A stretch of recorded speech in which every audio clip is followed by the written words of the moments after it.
Actualité. Alexandre Moranville-Ouellette, beaucoup d'actualités ce matin. Ouais, beaucoup d'actualités. Puis avant de revenir rapidement sur ce qui s'est passé avec les négociations avec les États-Unis, je rappelle qu'il y a des interruptions de service en ce moment sur le REM entre les stations Gare Centrale et Brossard dans les deux directions.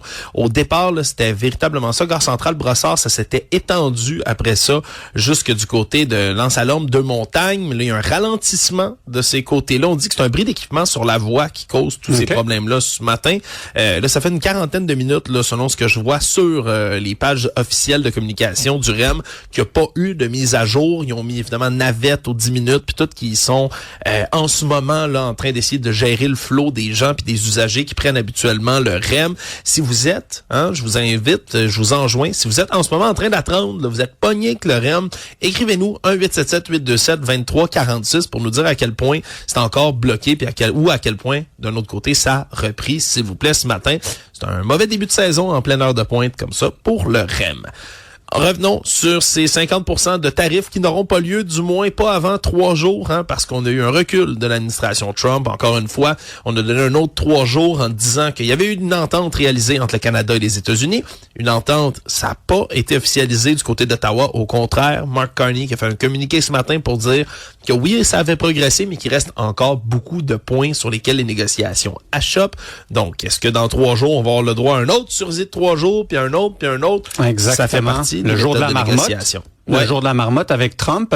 Ça, c'est intéressant. Ottawa accusé de plier devant le lobby automobile pour les quotas de voitures électriques. Ouais, c'était dans l'air depuis la semaine dernière. Là, on s'en était pas caché du côté de Mark Carney qu'on allait là, scraper en bon français là, éventuellement ces quotas de vente de véhicules électriques automobiles d'ici 2035. À ce moment-là, on était censé être rendu à 100% de véhicules neufs qui devaient être vendus qui était électriques. Totalement rêveur, là, on s'entend, utopique. C'était des gros objectifs.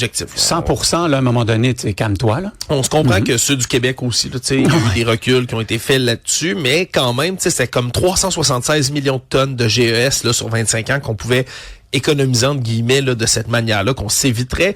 Du même communiqué du gouvernement, là, eux estiment que ça va faire des dommages mondiaux potentiels liés au changement climatique d'à peu près 90,3 milliards de dollars.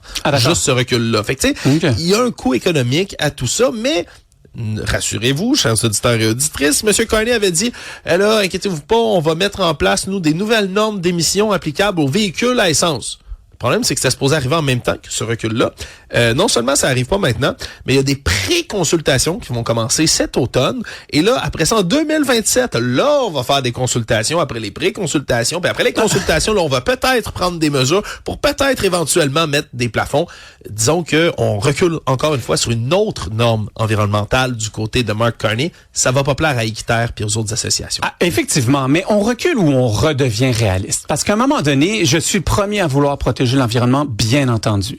Mais vouloir changer drastiquement les habitudes que ça fait une centaine d'années que tout le monde a adoptées, ça n'a jamais réussi.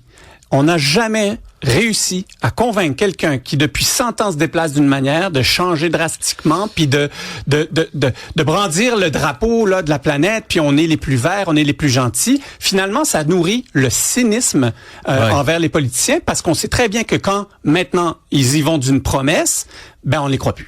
Ben c'est sûr que puis d'un autre côté là, c'est correct de reculer sur cette mesure-là dans la mesure justement où on n'allait pas être capable. Non, exactement. C'était utopique, irréaliste de se rendre jusque-là, d'accord. Mais après ça, quand tu promets de compenser d'une autre manière, ben la moindre des choses, c'est de le faire, là, puis pas de repousser ça au calendrier grec. Puis si c'est juste ça l'annonce qui est faite, ok, d'accord, là-dessus, presque tout le monde va trouver consensus.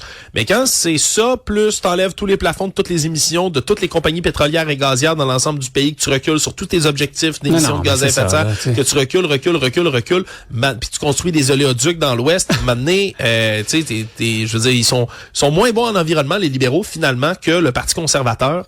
Absolument. C'est ce qui est hallucinant. Mais on le savait, tu sais, c'est quand même, on doit le rappeler, c'est quand même un expert en théâtre qui prenait des décisions. Donc, c'était, non, mais c'était toujours des mises en scène exceptionnelles.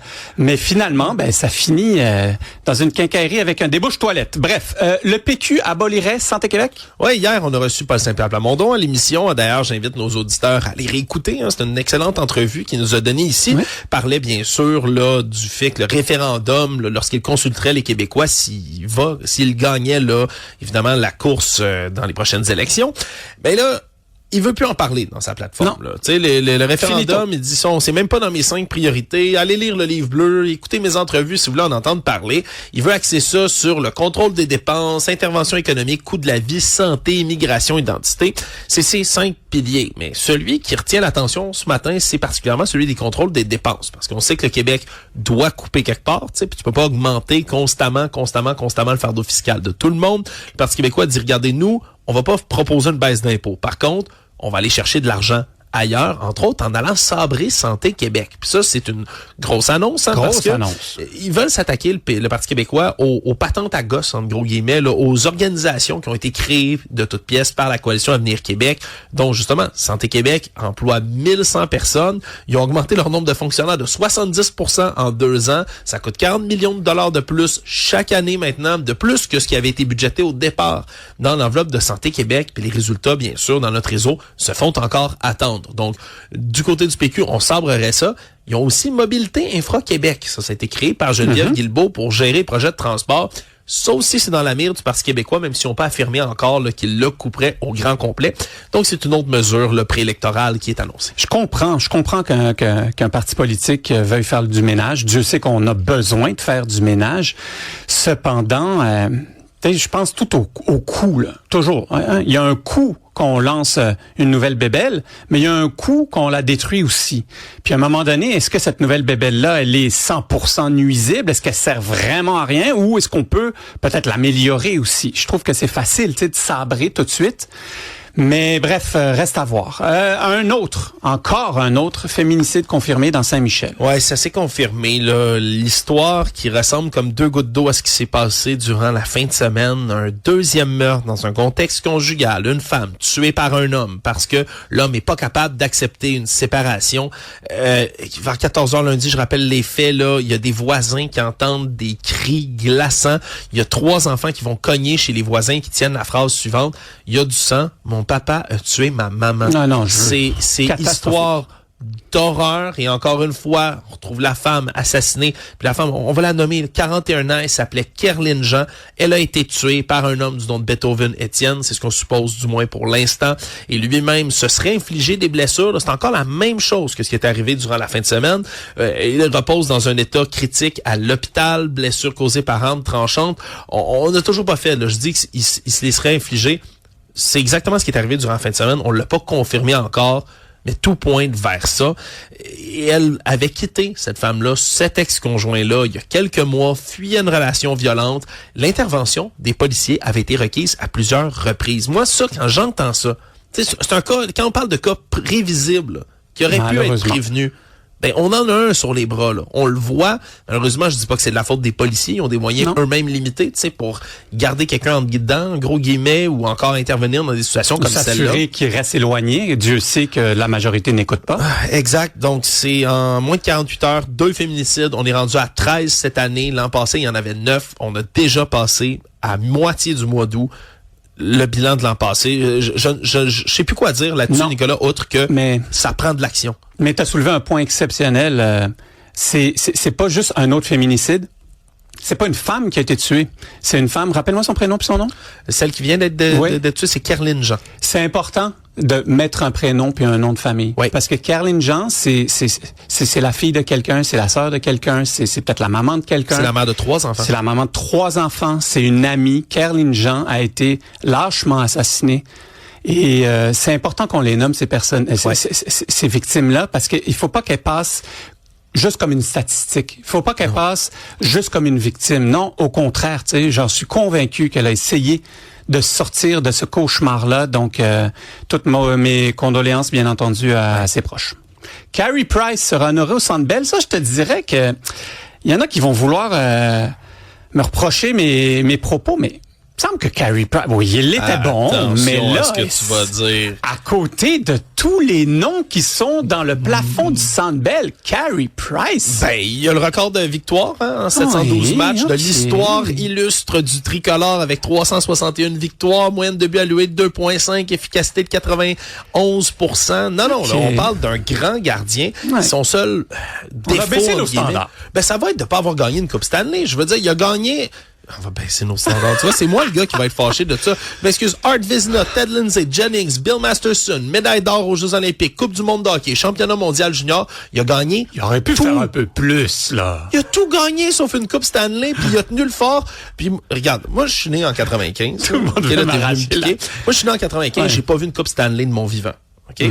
Je sais qu'il y a bien des gens qui peuvent pas comprendre ça. Non. J'ai 30 ans, j'ai jamais vu une Coupe Stanley de mon vivant. Je dors dans des draps du Canadien depuis que j'ai 3 ans.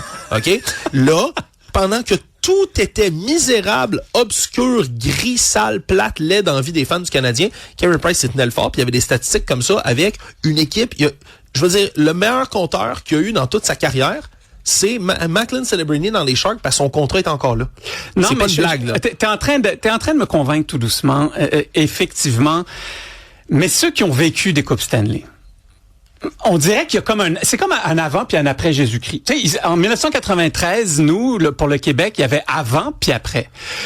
1993, je me rappelle toute ma vie en juin, je vois ma mère dans le corridor de l'école arriver. Il y a une petite fenêtre dans la porte de la classe, puis là, je suis comme, oh, quelle connerie j'ai fait encore? Mais non. Ma maman était venue me chercher, me sortir de classe pour aller voir le défilé des Canadiens de Montréal. C'est ma mère là, je me faisais rouler dessus par un autobus. Elle me disait prends un verre d'eau puis va à l'école. Tu sais, c'est comme ça. Mais par amour là, tu sais, l'école c'est important.